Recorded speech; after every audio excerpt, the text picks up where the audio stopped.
Hi Leo, welcome to your week ahead Taroscope with me, Raphael from Reydiant Reality. It's an absolute pleasure to have you. Thank you so much for being here. Thank you so much for joining me. Quick note, my readings are for your sun, moon and ascendant sign. So whether you're a sun, moon or rising sign Leo, this is for you. And I always advise that you watch all three to get a clearer, more complete picture of how they speak to you and which part they resonate with more. Excuse me. So with that said, if you are a continued subby, you know I love you for it. For those of you that are new to the channel, thank you so much for being here. Please don't forget to like, share, and if you should so choose, and it resonates, please hit the subscribe button. Before we start, as always, I would like to bless my deck of cards with all forms of love, like peace, prosperity and abundance, and I pray that the messages that come through are ultimately clear and concise and they help you on your path to your highest vibrational good.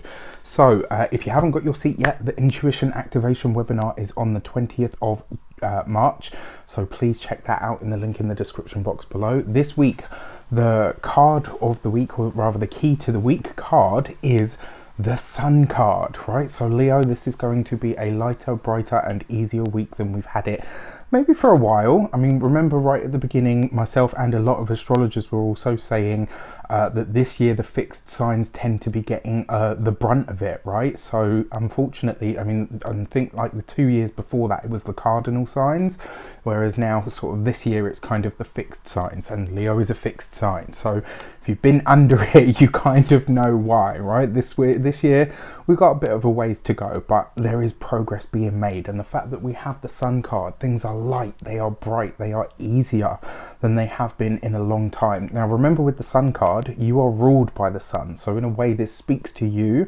tapping into your own essence. And I kind of feel, in a way, the sun, when it comes into Aries, and the sun in the sign of Aries is exalted there, and I kind of get the feeling that maybe tarot is speaking to that as well, that the sun coming into a fire sign is now going to be in a lot more dignity, as they say. So this is really nice, I think, you know. And obviously because the sun in Aries offers a trine energy, like a harmonious energy to the sign of Leo, I think we're really going to be feeling this over the course of this week. It's like we get, well, certainly from the 21st onwards, right, you're going to get a little bit of your mojo back. So for our actions and options this week, we have the Empress card coupled with the Sun card. This is beauty, it's joy, it's abundance, it is a lighter, brighter and easier experience of it. And with the Empress card there, this suggests that you are working on your physical self, on your body, on your image, the way that you're seen, the way that you view yourself, the way that you present yourself. It looks like there are some big changes being made in your life, Leo, over the course of this week, but you're making them yourself. Now, another way that this can play out, remember that the Empress is a universal significator of women, so this could literally see you working with or alongside your own mother or a mother in some way, shape or form. Now, the other thing as well, because it's coupled with the Sun card, this is a goal that you have in mind that you are ready to action. This is you stepping onto or into a new path, which is really interesting because this week I've had so many ideas. Like, as I'm filming this, I've had so many ideas for new things that I want to do, and it's like, really, dude, you don't have enough to do as it is. And it's like they're coming thick and fast, and I'm just having to file them away for a later date. So nice, interesting. For our communications and conversations, we have the Hanged Man. So this is coupled with the Sun card, right? So it's right underneath the sun, which I find really interesting. There's a couple of interesting links between the Hanged Man and the Empress as well. But first of all, when it comes to communication this week, the Hanged Man suggests taking a moment taking a moment and taking a step backward. Remember, this is a card of reassessment, reevaluation, and it's also a very spiritual card. Coupled with the Sun card, this is kind of like that sun connecting to Neptune kind of energy, which I think, as I'm recording this, it's kind of doing around now. So I find that really interesting as well. But the Hanged Man coupled with the Sun card, this is bringing to light some sort of new spiritual insight or spiritual wisdom. This is something that you're gaining an insight into, but you're gaining this from an experiential level. It's something that you are feeling because you're experiencing it directly. This isn't secondhand information. It's literally you having an experience that you're now beginning to understand that maybe before was only a concept, whereas now you know it because you know it from that experiential level, which is really exciting. So the Empress is number 3. The Hanged Man is the number 12, so 1 and 3 gives you 1 and 3. 1 and 2 gives you 3. Simple maths, Raf, simple maths, right? And interestingly enough, in the Rider-Waite deck specifically, if you put the Hanged Man underneath, if you were to put him upside down and underneath the Empress, it literally looks like the umbilical cord. So the Empress is fruitful, she's fecund, she's pregnant, right?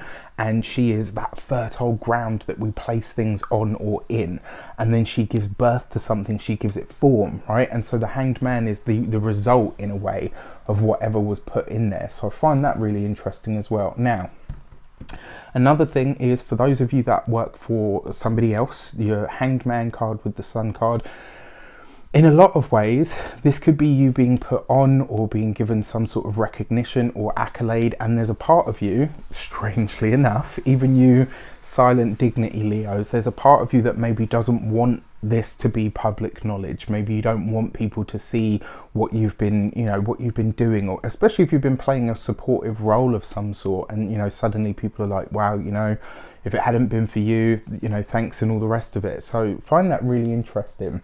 For those of you that work for yourselves, business owners, entrepreneurs, etc., it looks like you've had to put the brakes on something. This makes total sense for me personally. If you have been with me long enough and you've been on my socials, you will know I've just recently stopped offering Skype and Zoom readings as for one-on-ones. I literally just don't have the time anymore, what with all the new developments that have taken place at this moment in time. So yeah, there's like something you're having to put the brakes on, and I totally get this and relate to this in my own life. So yeah, interesting. Let me know in the comments how it shapes up for you guys. And then finally, for those of you that are retired or no longer working, this is that big spiritual insight.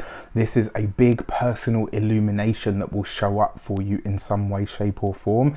It's also going to show all Leos here. This is going to show you where you have been putting other people's wants, needs and desires above and ahead of your own. And by realizing that, you're going to start to see where you can put more credence, time and energy into your own life. For your money and materials, you have the 4 of Cups. So challenges to the money are going to start to ease over the course of this week, which is great. It also looks like there's a chance for you to get ahead financially. So it may be that somebody says, look, can you, I don't know, anything from and including, some part-time work or ad hoc work that pops up for you. It could even be that maybe an idea of yours maybe starts to now bear some sort of fruit. But coupled with the Hanged Man card there, this week, Leo, you could be understanding where you've been in a funk and why you've been there. When it comes to your physical health and vitality, the 4 of Cups is going to be your stomach in particular. It can also be your chest as well, like this general area, and including your lungs. So if there's any weaknesses, challenges or anything there, this would be a week to really get your cardio up. I'm not a doctor, I can't give you medical professional advice or anything like that, but you get my drift. And then for your home and environment, a lot of Leos have been displaced, challenged when it comes to the home. It looks like there's been a lot of issues within that sort of sector of life, and it's been ongoing, and unfortunately it's going to be a part of this year or a feature of this year. But this week I feel like you're going to have a breakthrough because you're making a very clear decision on what it is that you're going to do from here on in, which is really exciting. For your love and relations, you have the Justice card, right? So for those of you that are partnered, something about the commitment is coming up for review. Doesn't mean that it's ending or going away, but I think in a lot of ways this is maybe you giving more time back to your relationship, where you're saying, okay, you know what, I've been so busy and so scattered and so pulled in various different directions. It's now time for me to give more time and energy back to my relationship. In another way as well, for those of you that are single, this week, and you guys know me, I'm not one of these sort of, overly focused on love readers. But let's look at this, right? This is a very deep message. The Justice card is very much about commitments and relationships. And actually this could be a message for those of you that are already partnered as well. Then you have the Hanged Man, which is that very spiritual sort of higher octave energy. And then you have the Sun card, which takes it even beyond that because it brings that kind of exalted energy in, right? So when you see these three together, that could literally be, for those of you that are in relationships that have had challenges and you've overcome them, this week you could have the realization, yes, you know what, this is my person. Yes, this is my soulmate. This is my partner in life and in crime. And then for those of you that are meeting someone this week, really pay attention, because somebody could really slap you between the eyes, or you could have a connection with somebody this week and come into that realization that, wow, you know what, there's like a familiarity with this person. There's a sense of, you know what, I know them, or I've known them before. Maybe I've been with this person before and I'm just remembering it. You know, some shard of me is now opening up to the idea that actually this person is going to be on my path from here on in. Do not take this lightly. Relationships for Leos in general are going to be highlighted this year because of the concentration of energies that are happening on the opposite side of the zodiac in the sign of Leo. So whether this is your sun, moon or ascendant sign, your 7th house from whatever position that is being lit up in some way, shape or form. So partnerships, relationships, connections, collaborations, business partnerships even, it's all highlighted. And under these, it could be a bond being forged this week, or certainly a bond being uncovered this week that could end up becoming something very long term, possibly very special, or maybe just highlighting to you what you're actually ready for now. With that said, I wish you an abundance of all of that good stuff. Let me know how it shapes up for you in the comments, and take care, and I'll see you soon.